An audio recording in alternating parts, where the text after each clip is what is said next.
Pour autant, Patrick Pelloux, vous continuez à prendre la parole, à défendre la liberté d'expression, à dénoncer les islamistes sur cette antenne, y compris ce matin.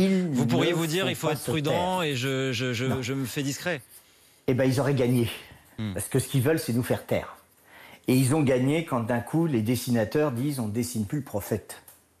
Ils ont gagné quand d'un coup, vous avez une autocensure par la peur, ce qui est légitime. Mais quand vous vous exposez comme ça pour défendre la démocratie, pour défendre les valeurs que nous sommes, défendre la laïcité, défendre votre métier de journaliste. Parce que j'ai envie de vous dire, là je parle, mais vous aussi, vous pourriez très bien être inquiété en disant pourquoi vous l'avez invité et pourquoi vous le laissez parler. Vous voyez ?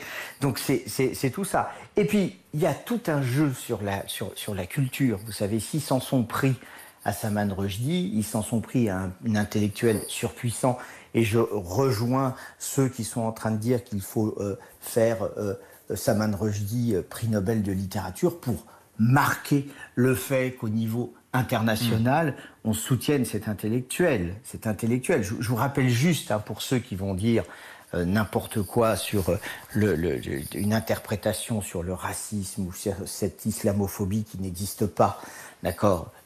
Salman Rushdie a fait un ouvrage pour dire justement qu'il ne fallait pas faire d'amalgame entre l'islamisme, qui est un fascisme, et les croyants. C'est totalement différent. C'est les islamistes qui ont réussi à racialiser leur religion en croyant que l'ensemble du monde arabe était islamisé. C'est faux. Vous avez des laïcs, vous avez des athées, vous avez des gens qui ne croient pas dans tous ces pays-là, mais qui sont harcelés, comme en Afghanistan d'ailleurs.